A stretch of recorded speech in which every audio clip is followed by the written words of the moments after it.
हर हफ्ते real horror stories देखने के लिए सब्सक्राइब करें इंडिया के इकलौते एनिमेशंस चैनल को जिस पर सिर्फ रियल हॉरर स्टोरीज आती हैं। बेल आइकन प्रेस करना ना भूलें।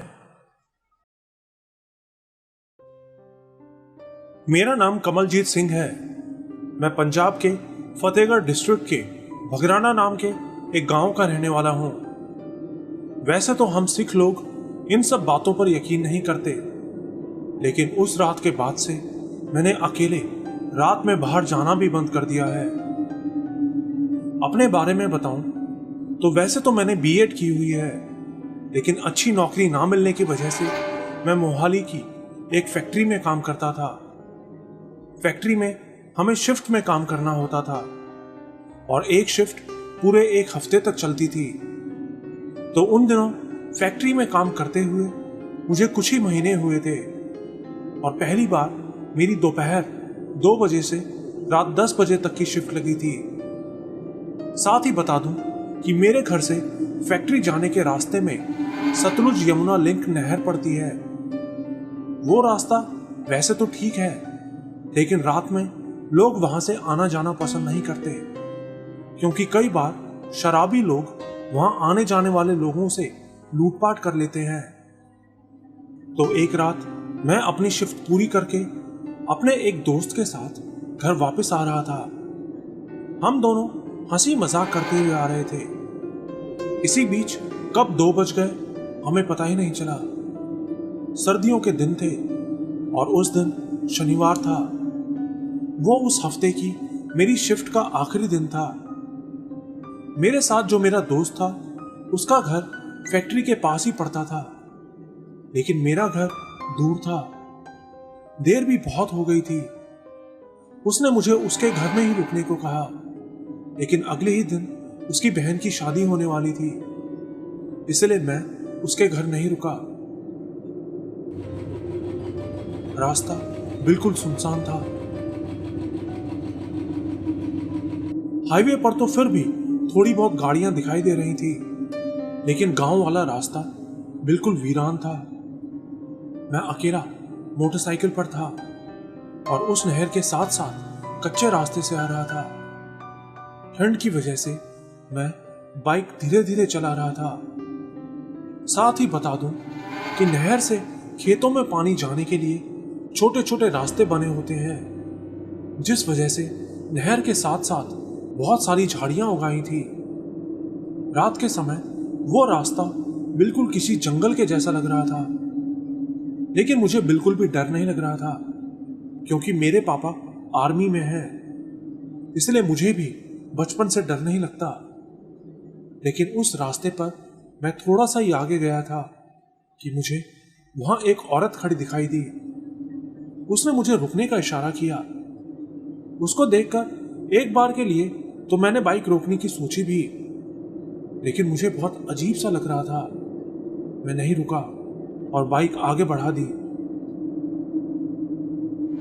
अब मैं थोड़ी दूर गया था कि मुझे मेरे पीछे से किसी के दौड़ने की आवाज सुनाई दी।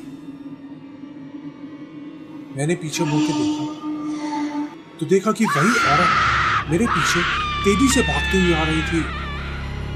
पहले जब मैंने उसको देखा था तो उसका चेहरा बिल्कुल किसी जवान औरत के जैसा था, लेकिन अब उसकी शक्ल बहुत डरावनी हो चुकी थी। उसको देखते ही मेरे तो होश उड़ गए। मैंने अपनी बाइक फुल स्पीड में भगा दी, लेकिन मैं ये देख के हैरान हो गया कि 70 की स्पीड होने के बाद भी वो औरत बिल्कुल मेरे पीछे पीछे ही दौड़ रही थी और अब उसकी आंखें भी गायब हो गई थी। सिर्फ काले गड्ढे नजर आ रहे थे। मैंने मन ही मन हमारे गुरु के मूल मंत्र का जाप शुरू कर दिया और बाइक की स्पीड और तेज कर दी। आगे जाके एक गांव पड़ता था। गांव आते ही वो औरत वहीं रुक गई। उस गांव में एंटर करते ही एक गुरुद्वारा पड़ता है। गुरुद्वारे के सामने मुझे कुछ लोग दिखाई दिए जो वहां पहरा दे रहे थे। बता दूं कि कुछ टाइम पहले पंजाब में गुटका साहिब की बेअदबी का एक मामला हुआ था, जिसके बाद पंजाब के हर एक गुरुद्वारा साहिब में पहरे लगते थे। उन लोगों को देखकर मैंने सुकून की सांस ली। मैंने उनके पास जाके उनको सारी बात बता दी। वहां से वैसे तो मेरा गांव ज्यादा दूर नहीं था, लेकिन मैं तब बहुत ज्यादा डर गया था।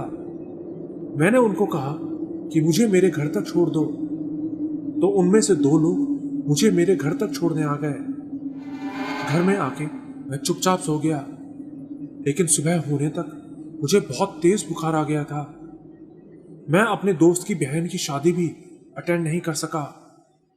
अगले दिन मैंने ये बात अपने घर में बताई तो पापा को तो मेरी बात पर यकीन ही नहीं हुआ। पापा बोले कि हमने तो पूरी जिंदगी बॉर्डर्स और जंगलों में नौकरी की है, हमने तो कभी कोई चुड़ैल नहीं देखी। लेकिन मेरी मम्मी को मेरी बात पर यकीन था। मम्मी ने बताया कि उस रात उन्हें पता नहीं क्यों मेरी बहुत फिक्र हो रही थी, इसलिए वो रात में ही मेरे लिए अरदास कर रही थी, और शायद इसीलिए ही वो चीज मेरा कुछ बिगाड़ नहीं सकी। फिर शाम को हम दोनों गुरुद्वारा साहिब गए और वाहे गुरु का शुक्रिया अदा किया। मम्मी ने मुझसे कहा कि तुम ये लोहे का कड़ा अपने हाथ से कभी मत निकालना। मैं इन सब चीजों पर यकीन तो नहीं किया करता था, लेकिन उस रात के बाद से आज तक मैं उस रास्ते पे जाने से डरता हूं।